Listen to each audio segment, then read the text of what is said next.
Good morning, everybody. Welcome. This webinar will start in just after 10. Thank you for joining us along. We will start soon. Thank you. I'm just going to mute myself for a while until we start.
Good morning,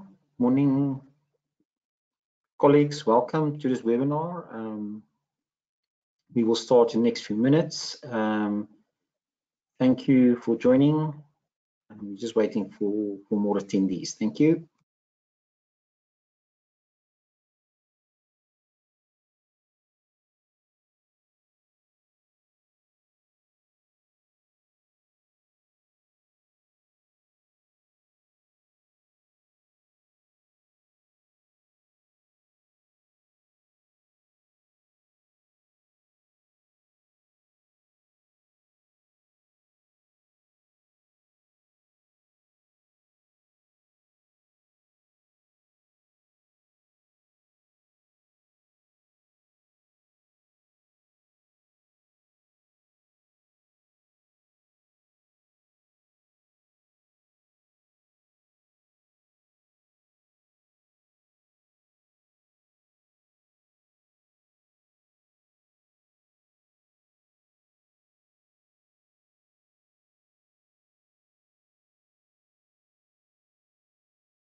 Morning, colleagues. Thank you for joining. It's now 10 o'clock. I think we're just going to give it a few more minutes, then we will start. Thank you.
Morning, morning, colleagues. We are starting in the next few minutes or so. We're just waiting for some colleagues still to arrive.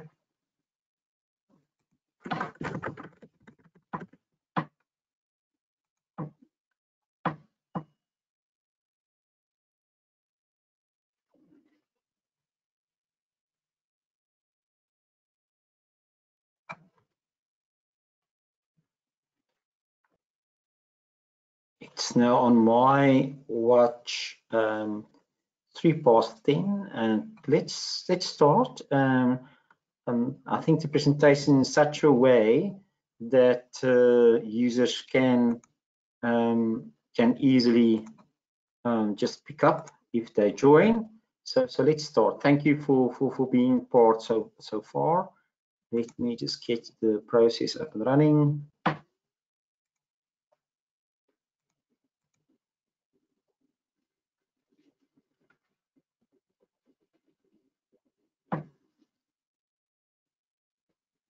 Excellent.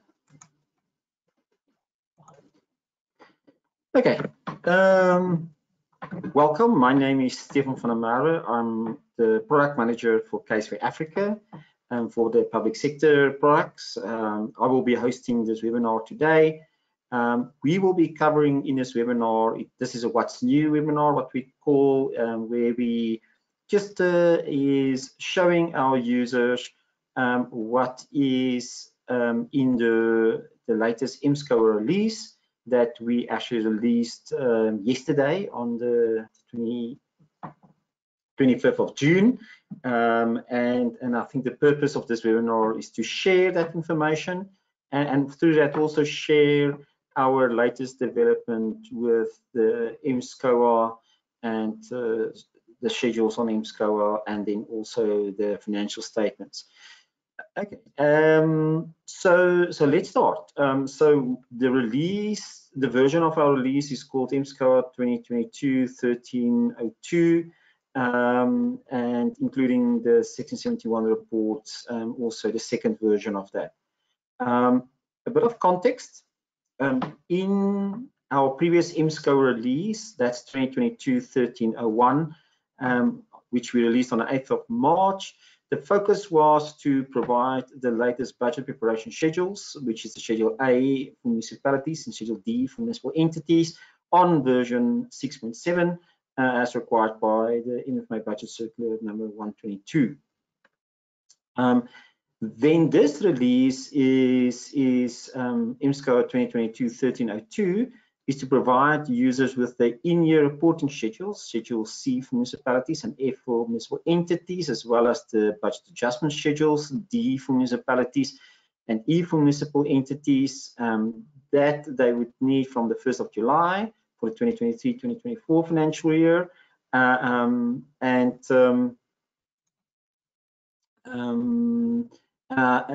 Those are the in-year and adjustments, and all of them are then on version 6.7, as that is the SCOA version that needs to be on used from the 1st of July. We also made a further updates to Schedule A and D, just from some feedback we received during the March submission. However, what we also do in our product is it's a dual product, so we've got the MBRR schedules, municipal budgets and reporting regulation schedules, as well as the mSCOA specimen financial statements that we reports that we have in this product.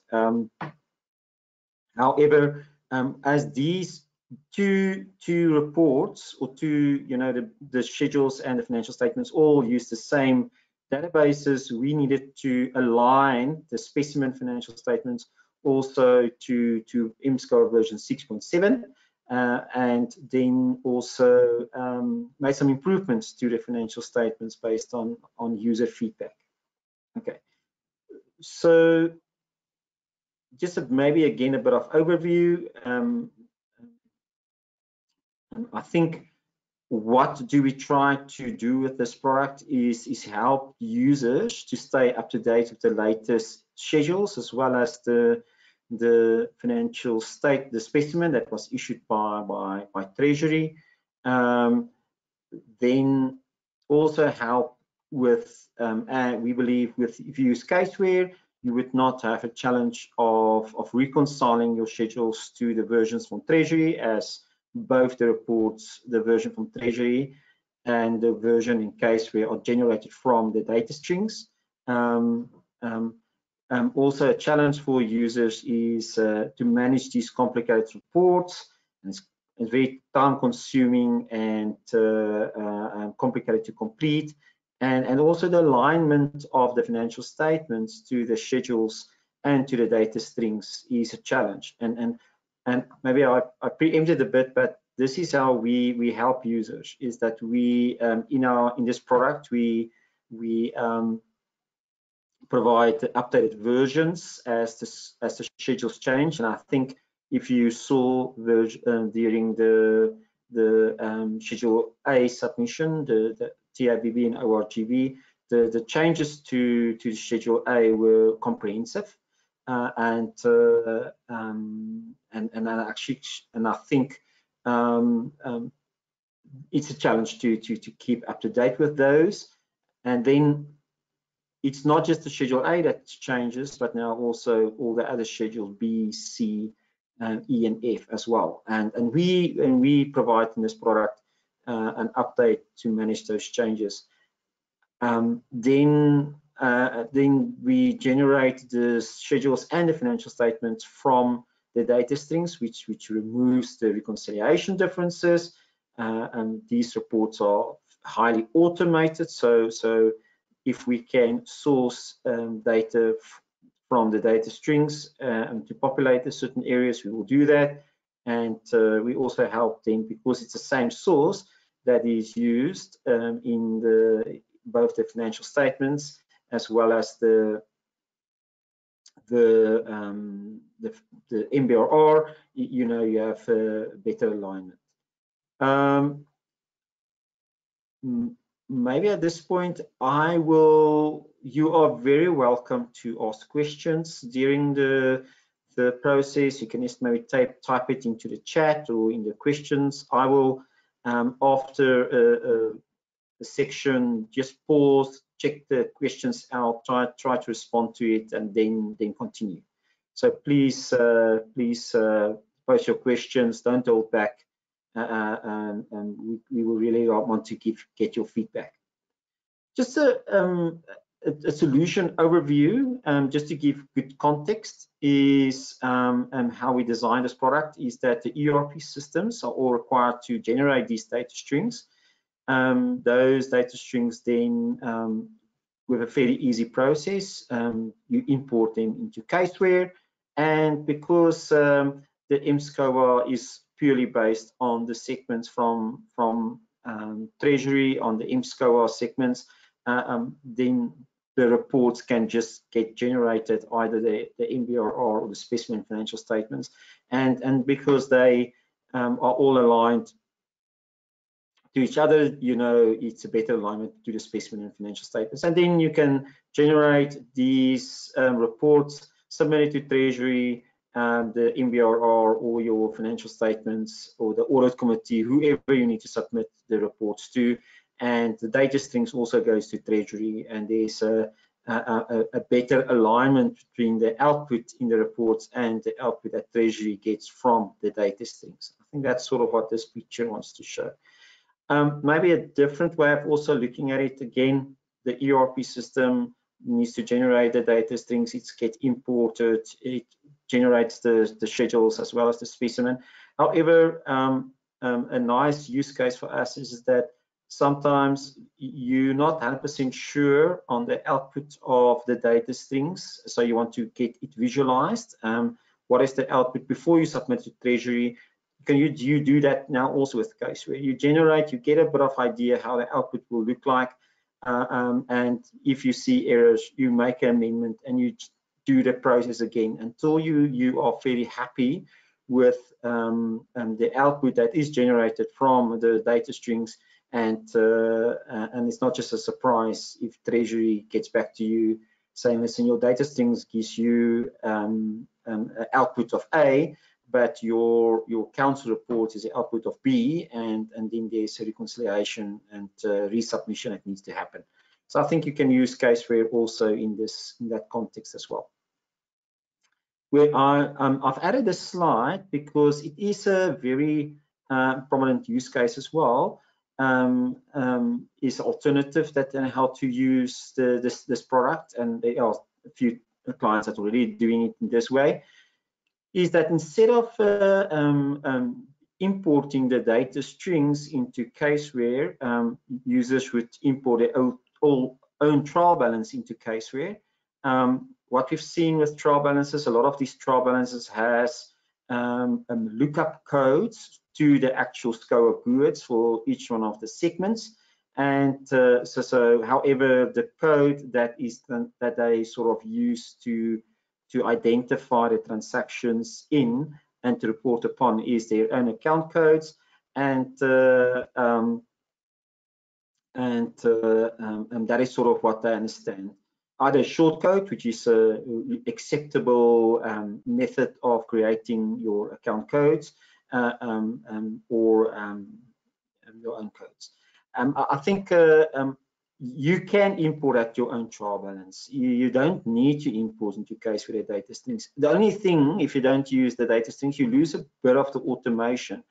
However, if the SCOA goods is obtainable or available on your own trial balance, there is a process that you can run. There is just a bit of a pre-work you need to do before you import into Caseware. And that pre-work is a lookup of the SCOA goods to the Caseware accounts, and then with the import you import the mapping numbers from Caseware also with your account, and with that during the import process you can also automate the reporting from your own trial balance. Maybe if you want to do this, I would recommend maybe set up a session with us to just show you how to do this. It's fairly easy. If you are proficient in Excel, in how to do VLOOKUPs, it's really a fairly easy process. You just need now to learn how to import also Caseware mapping numbers during the import process. The Caseware mapping numbers is the Caseware codes. That's just what we call it. And the Caseware codes in the mSCOA is actually the SCOA code. So don't get concerned about the use of the term mapping. It's just our own internal term for our SCOA codes in Caseware. But this is a really an active use case. Our users are able to use their own trial balances to generate either the MBRR and the specimen. They are not interdependent, maybe as well as here, and you can either generate the MBRR or you can only generate a specimen. These two reports are not interdependent of each other from a product point of view, because they all are dependent actually just on the same database. They're just reports that are generated from the same database. Okay, so now we get to maybe a pause at this point. I just want to check if there is any questions. I don't see any questions at all, so I will continue. Thank you. So what's new in this update? I think the first one is the update to the in-year reporting schedules, schedules C and F, to align to version 6.7. And the update to the budget adjustment schedules, schedule D and E, to align to version 6.7, and then also update on schedules A and D. You would also see, so first of all, it maybe sounds very simplistic, the update. However, it is all automated from the trial balance or the data streams that you import, but the layout and look and feel is aligned to the latest Excel versions that is, or the Excel specimens that of the schedules that is issued by National Treasury. You would also see a new freeze. It's just a look and feel of our product that we've updated a bit. However, very important. is that we don't support the Excel versions of schedules on version 6.7 anymore. The requirement for the schedules to be generated and the output of the schedules is actually a PDF version, and we just we generate exactly what the Excel specimens of the schedules is. We just use a different technology, which is our report writing technology, which is Caseview. And the benefits of using the Caseview technology is so much more than in the Excel. We are compliant still. However, to generate the reports are much quicker. We had a process where we previously automated using technology we called Connector, the Excel versions. However, that technology and the usage of Excel really took a long time to recalculate. So it wasn't the greatest user experience. And what we've also realized with the latest Excel versions is that some of these versions got very complicated security on them. And you, in essence, if you want to develop your own Excel, you are actually just developing your own Excel versions of the Excel specimens from Treasury, because they have their own, they are protected by Treasury itself. So you are in essence just creating your own documents that looks like the specimen, just using Microsoft Excel as the base of your report writer. And we just decided to continue with a Caseview rather than using Excel, where the output is still the PDF. Okay, so that is on the schedules. I will show you more the detail in the product itself, but this is just like a theoretical overview, and then we'll show you the details. The Specimen Financial Statements, Treasury has not issued a new specimen since 2021. The biggest outstanding areas on their specimen before they regulate it is the specimen to accommodate consolidations and consolidation disclosure, and when that version is updated, then they plan to regulate the specimen as the format to use.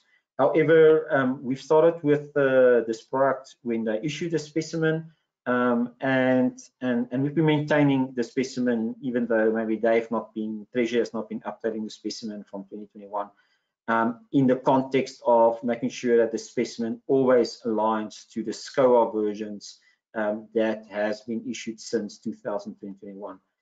So what we do is that we assess the changes on the item segment and how it will impact the financial statements, and then because it's all for the course of automation, and then we will look at a section like the statement. Maybe that's a good example.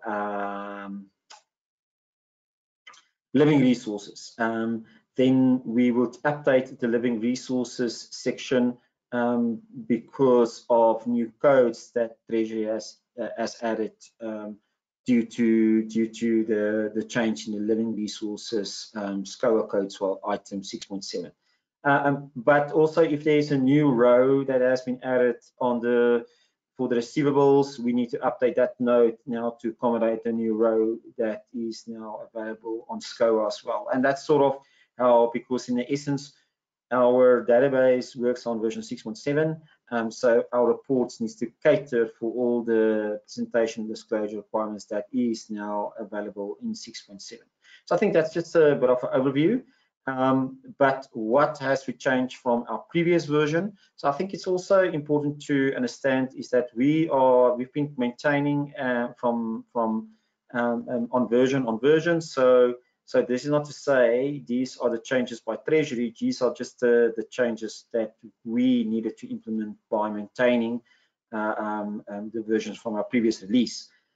So we've updated the statement of financial performance. We've also automated the statement of comparison of budget and actual amounts to align to the A1 from Schedule A. We updated the cash flow statement. important thing on the cash flow statement, we don't in the financial statements follow the cash flow statement rules as on the cash flow from the schedules.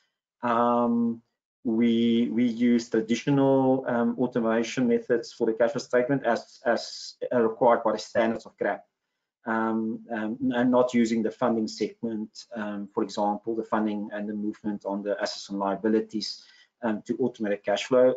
We just felt when you do financial statements, you need to follow the calculation rules that is prescribed by the standards, not in the statutory reporting schedules. So we just calculate the cash flow in accordance with normal cash flow calculations in our specimen.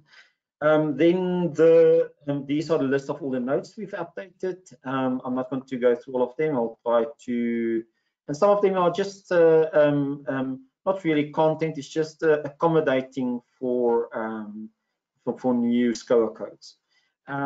Then what we also do with the specimen, I think this is maybe also very important with the specimen from a compliance point of view, is that the product that we present to you is really to align to the specimen from Treasury, and the content compliance on the specimen we try to influence by giving feedback to Treasury when gaps are identified on the specimen and they need to update the specimen due to changes in the standard. And I must say, Treasury has, after 2021, there has not been so many major changes in the standards of GRAP, and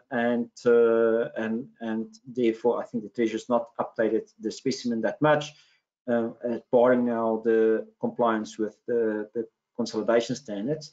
But what we also do with the specimen, these specimens are actively used by users, and as users use the specimen and they give us feedback, we would then incorporate that feedback into the specimen back. But this is based on user requests, not to comply with compliance, and we will update those user requests into specimen. And these are also things that we added. For example, some users wanted to have the appropriation statement option as well, that we added to the specimen.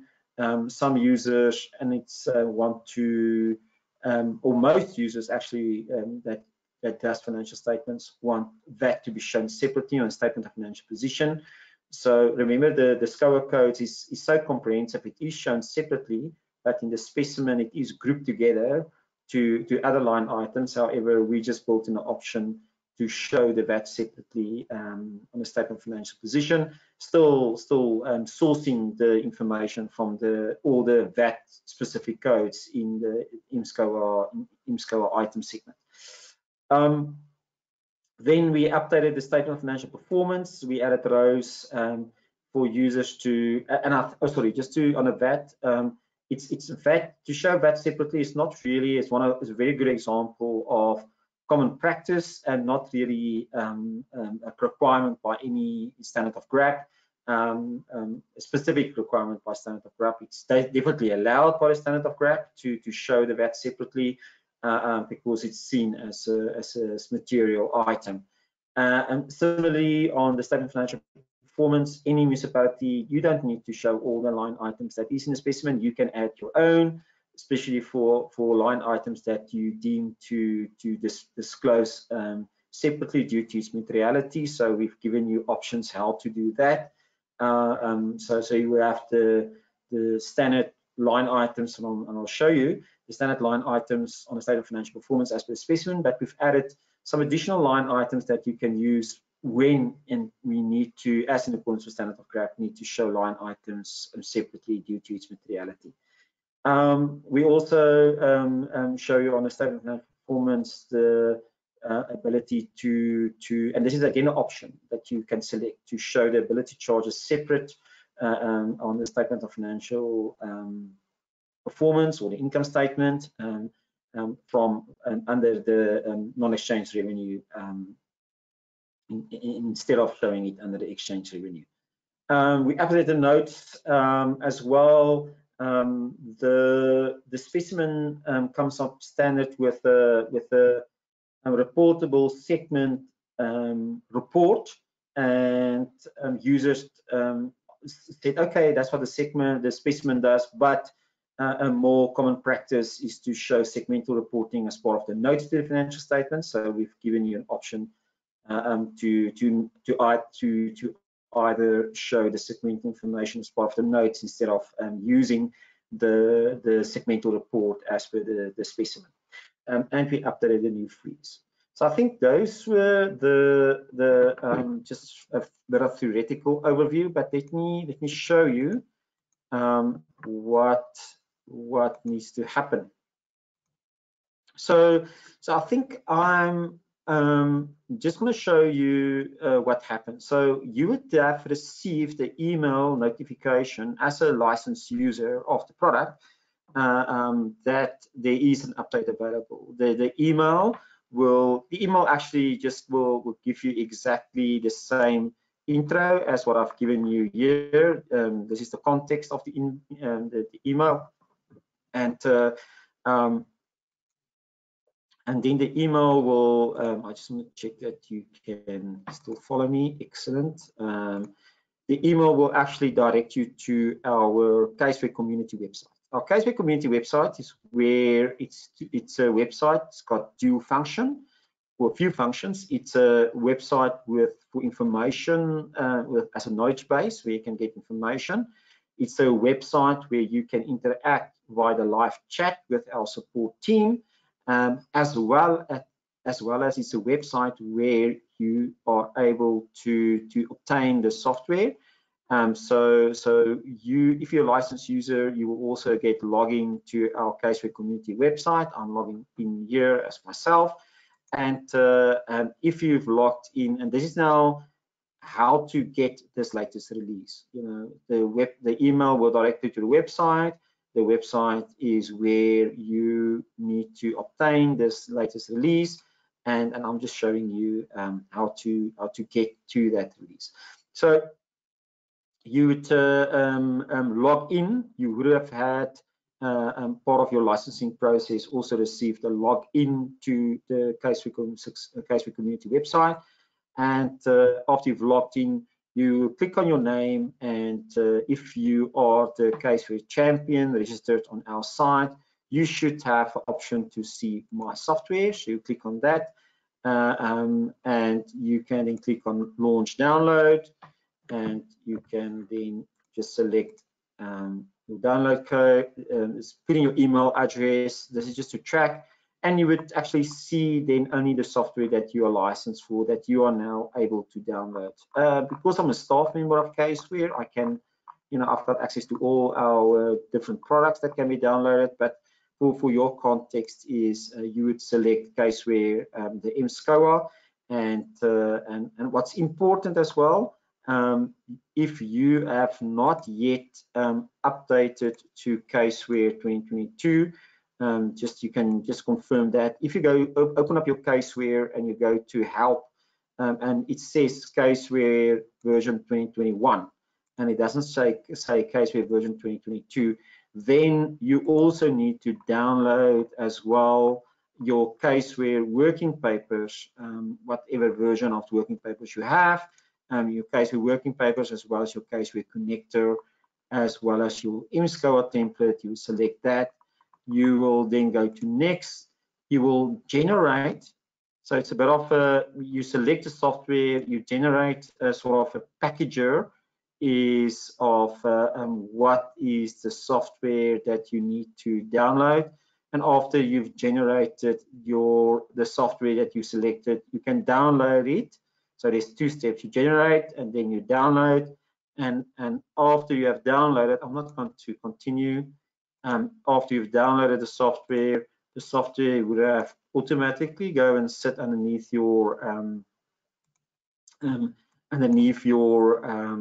downloads folder. This is an installation I downloaded yesterday, and if you it will say CWA Caseware Africa installer, and you just double click on it. You click on setup, and this will initiate the installation process of this release onto your PC. However, please note that it is a basic requirement of Caseware that you would need to have local administrative rights to install the software on your PC. So if you don't have, as a user, those local administrative rights, please log a call with your IT that they can just help you with the installation of the software. I'm just going to see here, where is that pop-up screen now?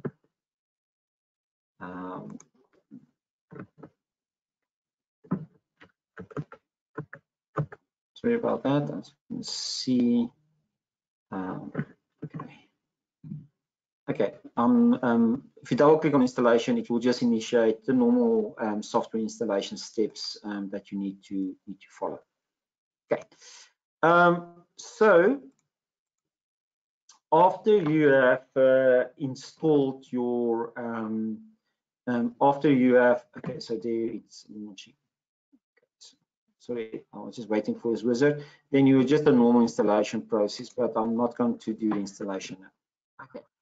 After you've installed the software, you should on your desktop see Caseware Working Papers 2022. That is the latest version of Caseware, and then you can continue with your process. So at that point, you can open up your Caseware, the Caseware launch Caseware, and you will then you can then just go to your existing Caseware file, and you can then select your existing Caseware file and open up your existing Caseware file and log into it. I've just logged in here already to an existing file. So what will happen after you've logged in, after you've downloaded this latest installation? This update menu will appear, and which means that there is an update now available for you to update to this latest version that we've discussed in this release. And then you can, and now the update's available. However, you're not forced to run the update. You can cancel at this point, continue with your file as is, and only at a time when you are ready, you can run the update. So if you cancel, then you can see this is a client's file. It's still on 2021. It's an old file of them. But if I want to update, I can click here, and if I want to relaunch that update dialog, you can just check for updates, click on it, and it will launch the screen. So if you are now ready, or you want to just remember, you can run this update. This update is specific to a Caseware file. So remember, a backup is actually a copy of an existing Caseware file, or you can have multiple Caseware files. So if you want to run this update, you can, or you want to test this update, you can make a backup of your file and run this update on a copy or a backup of the file and see how it changes your file.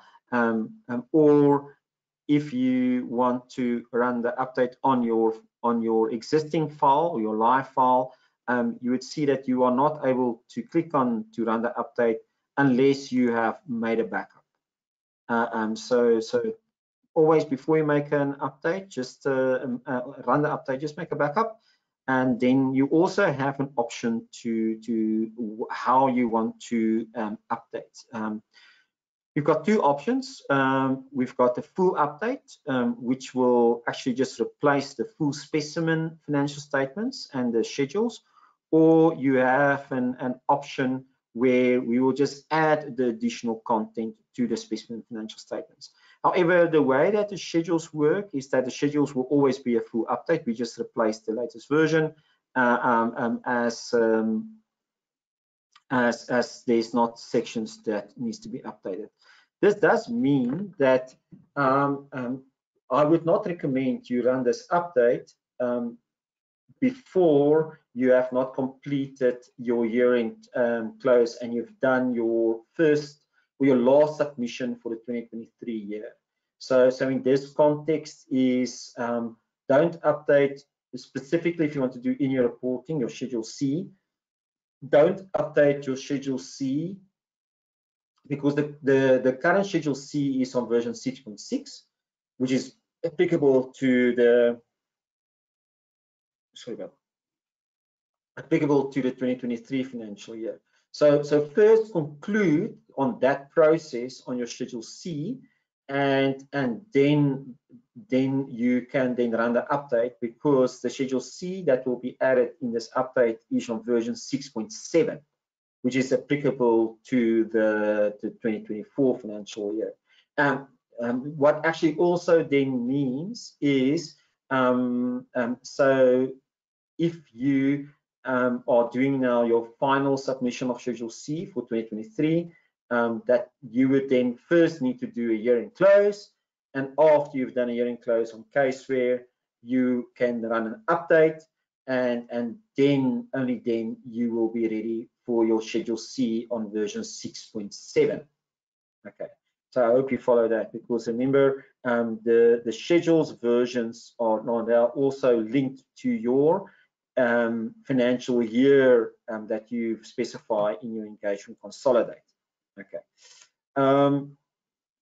so just check here. So I want to do a Schedule C for 2020 on that, I need to submit on the 10th of August on the 2024.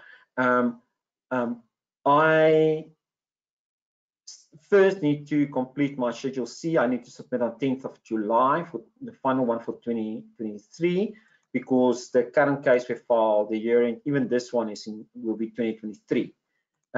So if I've completed that submission, at that point I can do a year-end close and create my 2024 year, and then on that file I should run the update, because that then the Schedule C that is on that file would be on version 6.7. The same for Schedule B, D, E, and F. Okay, cool.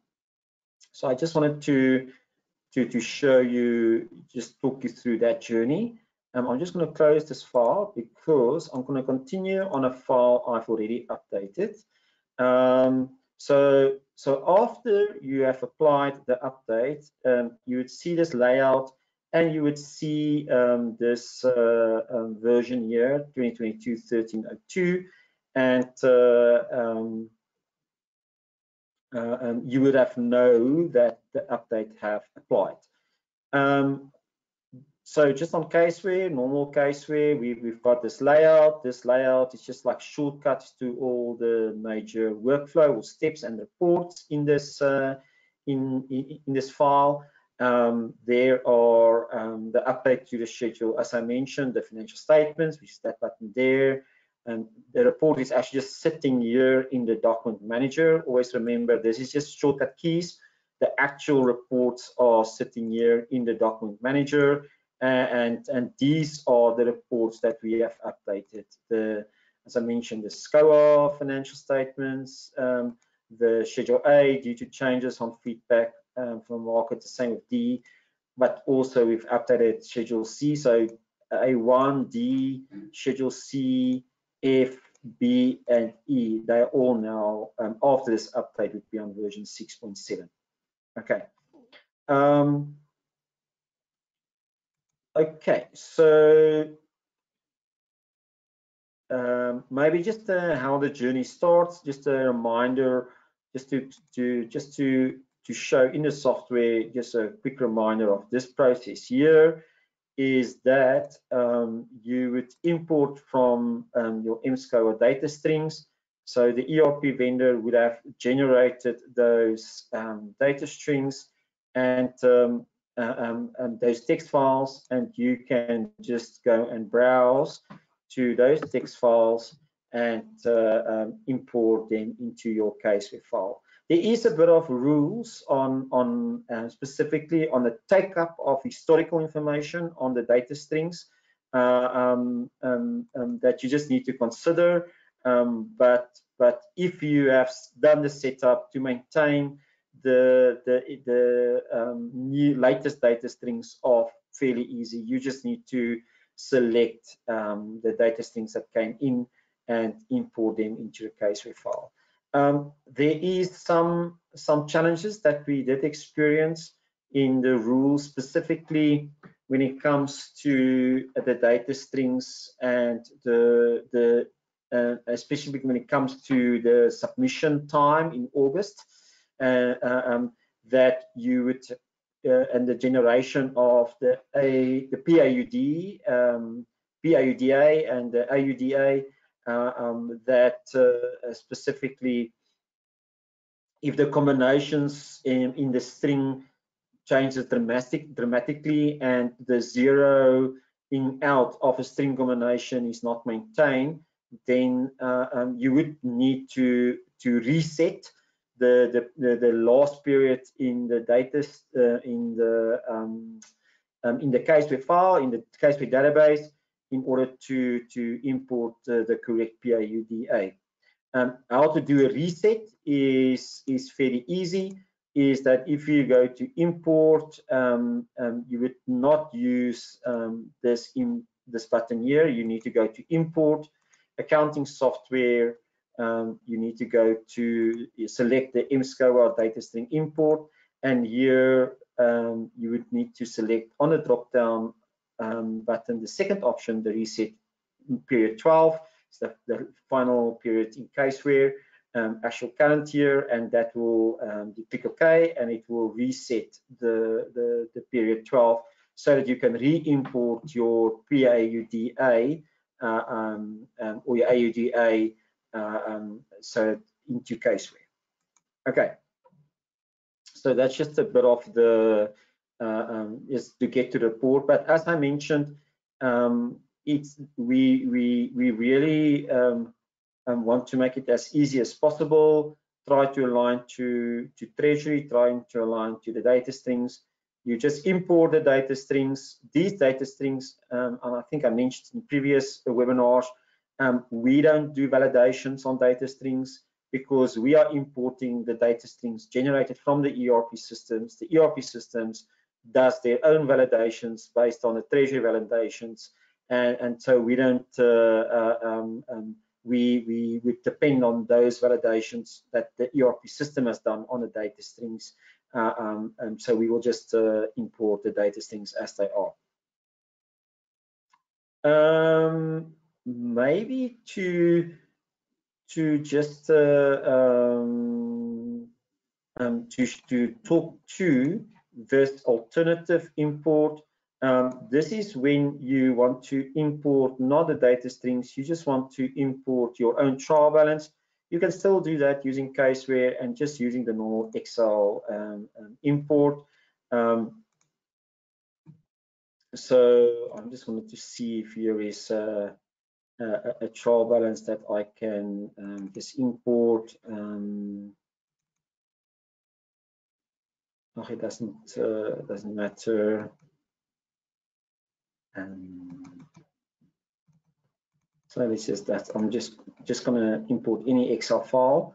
I'm not going to do the import. I just want to show you. So if you have your Caseware file, there is a very important rule when it comes to importing your own trial balance. You cannot have a file where you have data strings that you import and your own trial balance. It's either or.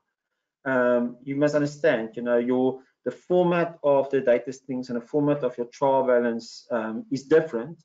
So you cannot have two different sources for reporting in the same file. So you need to make a conscious decision that I'm only using data strings or I'm only using my own trial balance.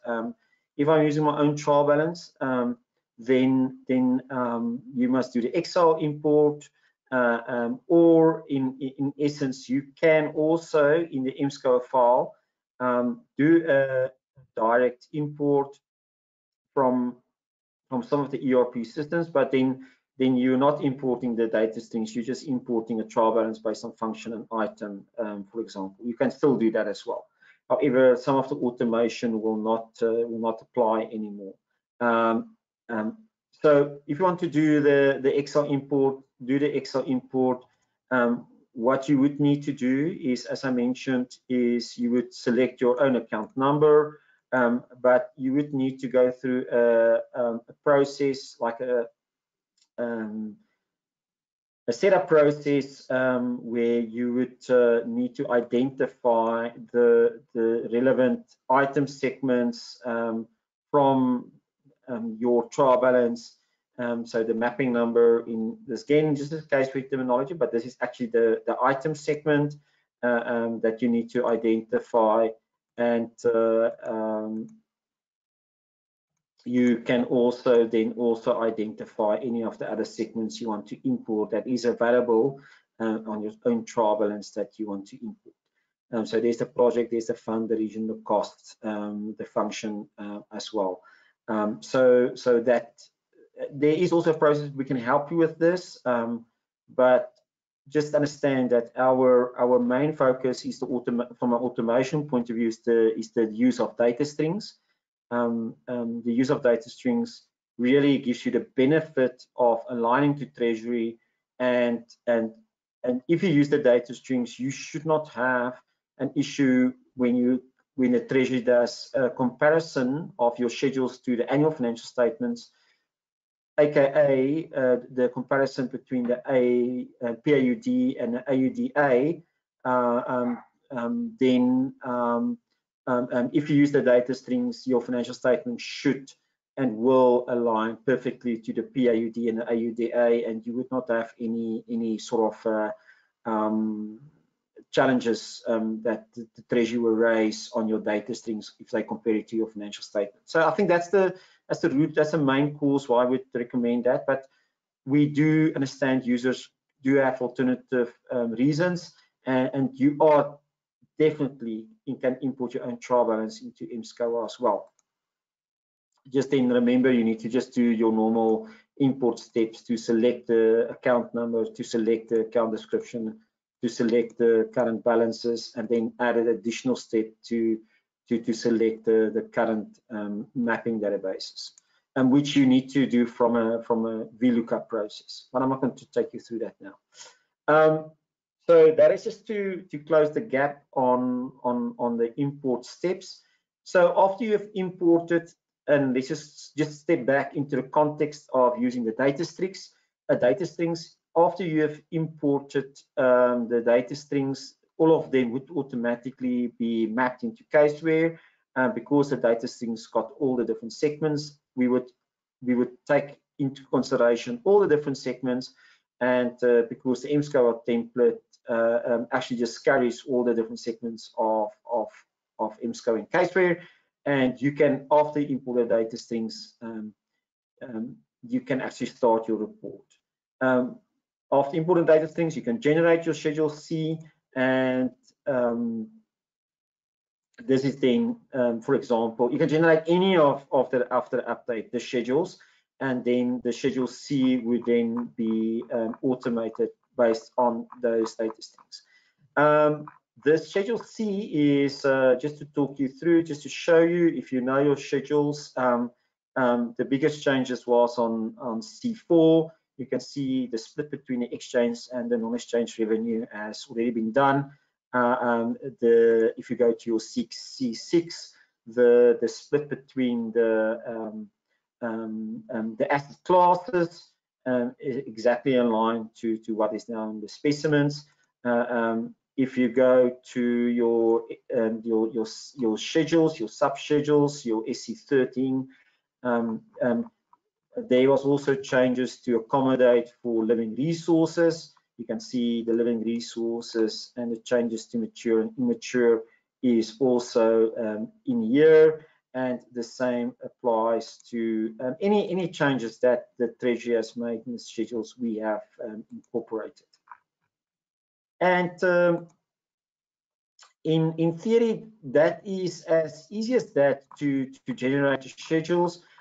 If you want to use the organic structure similar to our previous version, you need to, it works a bit differently in the mSCOA template. you still need to set up, so I just want to jump there, you still need to set up your engagement consolidate for your own vote structure based on your functional segment. So you still need to set up that vote structure in engagement consolidate. This is now, because remember, your own vote reporting is a non-event for Treasury. They don't, it's not measured by them, you know, on their schedules that they generate on their side. However, we do accommodate automation of the reports that is driven by your own vote. You just need to set it up, and the building blocks of your own vote is, because we're using the data strings, is then the functional segment. Even if you've maybe got the breakdown in your function, that can also be the building blocks that you can use to set up your own vote structure. The vote structure you actually set up in the engagement consolidate, and then you just link it up in the information store, and then that will pull through to the schedules here as well. It's just, I mean, I've done this. I just want to go to a good example. I think the C3 is a good example. Just show, yeah, this is a C3. So here the C3 and as also this C3C has all been automated just based on my own setup of my engagement consolidate in Caseware. You can see it's to work in this case view is much quicker than previously. What else? Oh, just you can see that we've improved the look and feel here at the top. This is really just the schedules, and you can you would know what the output is you want to achieve in these schedules. Okay, so this is the schedule that has been updated. Let's at this point just jump to the financial statements. I just want to check in just on time. Okay, so we are now already 54 minutes into the presentation. We are scheduled till 10:30, so just maybe take a breather, and then we will talk about the financial statements now. Okay, so this update now would have also updated financial statements. And you generate the financial statements by clicking, just wait for the layout to refresh. You launch the financial statements after you've run the update by clicking on Launch Financial Statements, and this is then the Specimen Financial Statements that you would see. So again, we have aligned this exactly to the specimen from Treasury.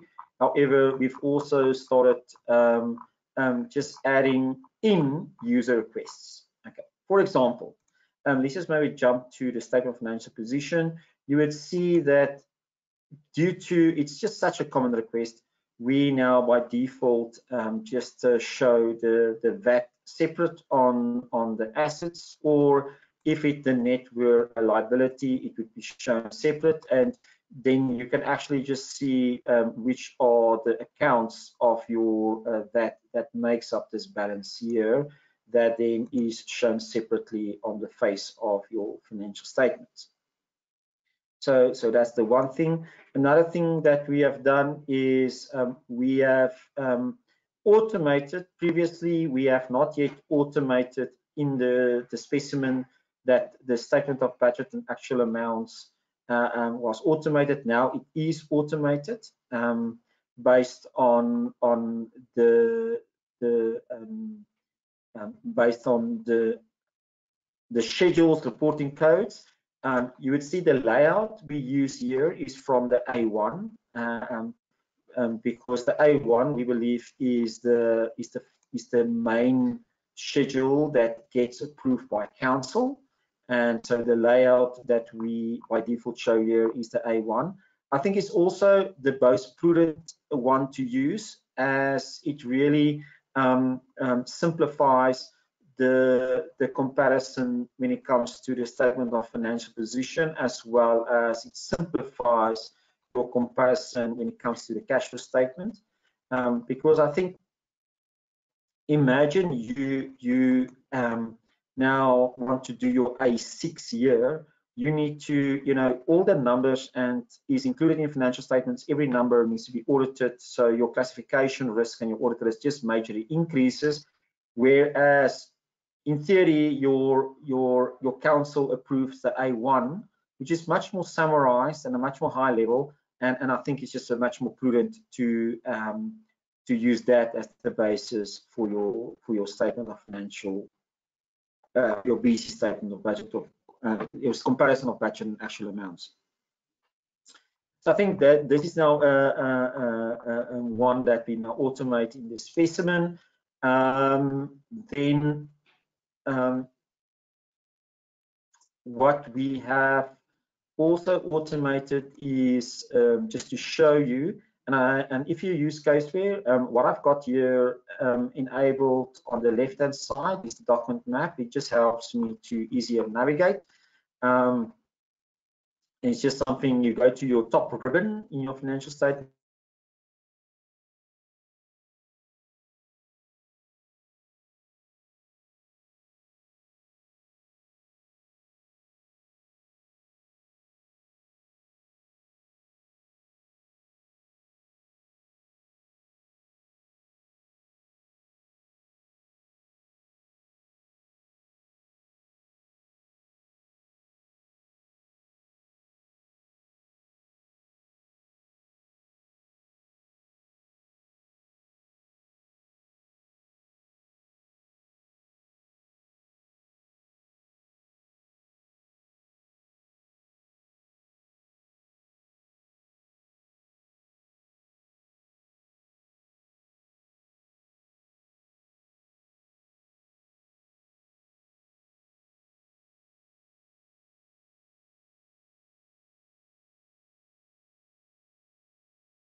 Excellent, the audio connection has been restored. Excellent, thank you. Go to training.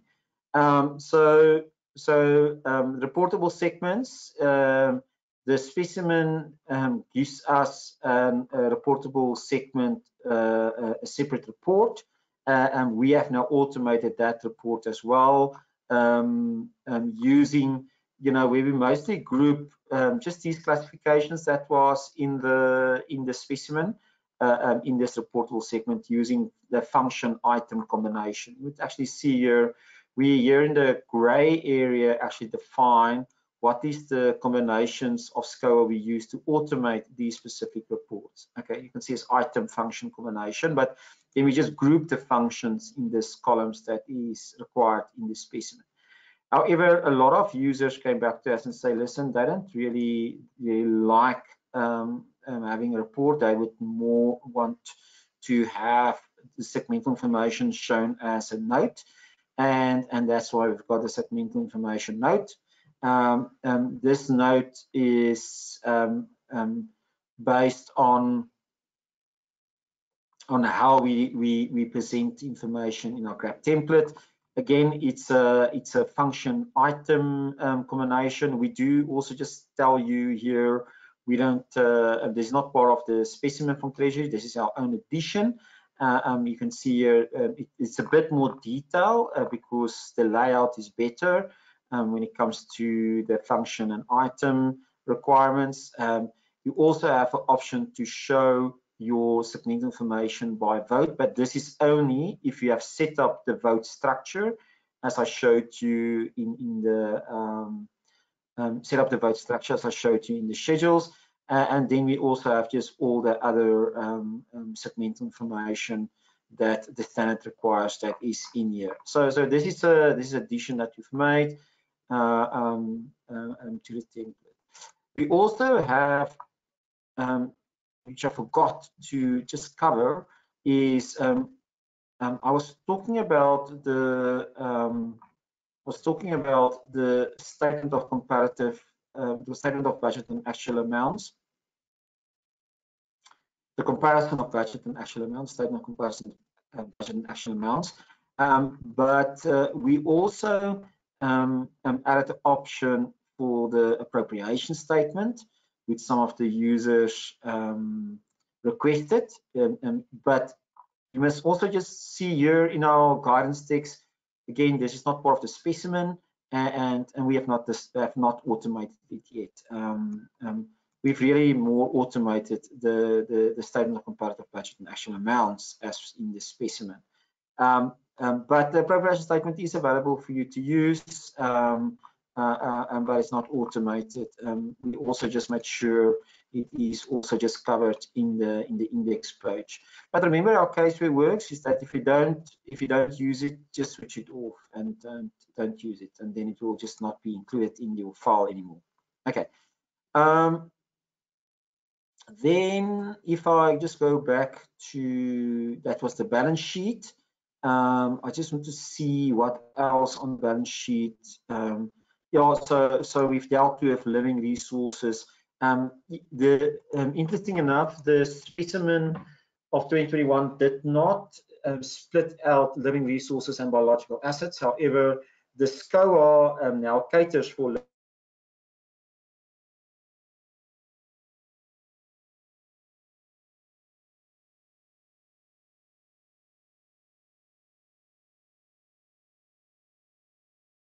Let me know if you can't hear me anymore. I don't see anything, but okay. The specimen didn't really specify or have yet included biological as living resources. However, because the mSCOA version catered for it, we just added it in as separate asset classes, because this is maybe one of those areas where the specimen has not yet been updated, and because we need to align to version 6.7 from a coding point of view, we needed to add these two sections as well. The same for heritage assets, which we also updated for the revaluation option, which is also included. I just want to scroll down here. We made changes to the payables from exchange to non-exchange transactions. Treasury and when on a non-exchange and unspent, it's just due to all the additional transfers that is introduced, and also the movements in the transfers that was introduced in version 6.7. We just need to update our calculations to take those movements also into consideration. I'm just going to scroll through, and I think that's sort of on the changes we made on the balance sheet. When it comes to the income statement, you would actually see, if we go to availability charges or we go to service charges, we have an option to show, and this is again one of those options we brought in. You can either show your availability charges as part of the service charges, or you can show the availability charges, sorry about that, separate in a separate note to the service charges. Okay. I just want to go to my notes. Cash flow statements and comparative. Okay. Oh yeah.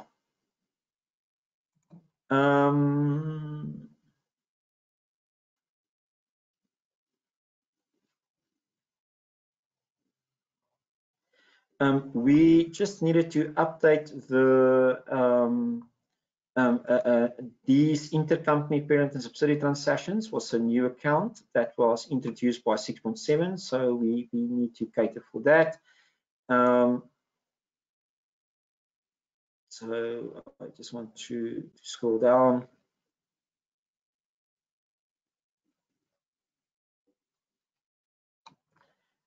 You would also see in our product, we've got comprehensive balance checks. Remember, it's in blue, it will not print.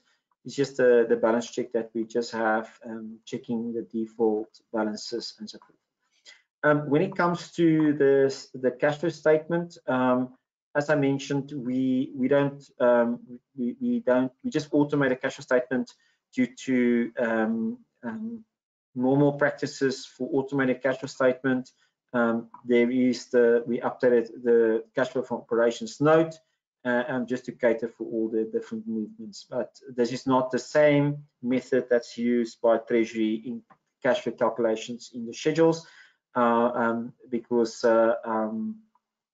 we rather opted in the detail to use traditional cash flow statement calculations in the financial statements itself. In theory, both outputs of the method of calculating cash flow should give you the same result, but this is just the way we automated the cash flow statement. So I just want to look at, we didn't make any changes to the statement assets. We did not make any changes in any of these items here. I just want to see what else I wanted to take through cash operations. There's some of the notes.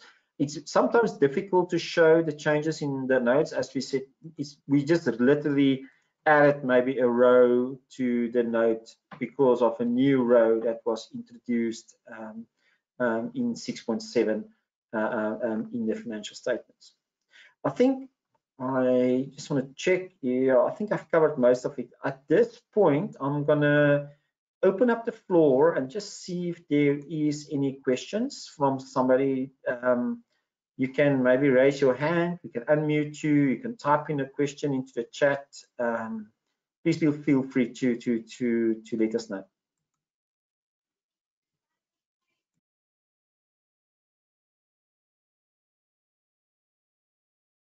I don't see any questions coming through. If you maybe want to have some questions, please don't hesitate to contact us. We will gladly respond to any of your questions. I think at this point we have actually completed all the things we wanted to cover, and let's just not delay. Thank you for joining this What's New webinar on our mSCOA template. We really hope, and we are ready for when Treasury pulls the trigger to make the financial statements, the mSCOA specimen, a requirement. We will be ready for them. We have already, as I mentioned, municipalities already using the specimen with some excellent audit outcomes already, which is very positive for us. And therefore, we have done all of this additional development, and we're going to do more development on the specimen as we go along. But with that said, please, if you've got a question, let us know. We will gladly respond. You can contact your account manager. They can reach out and let me know. But thank you for joining, and until we see each other again. Thank you.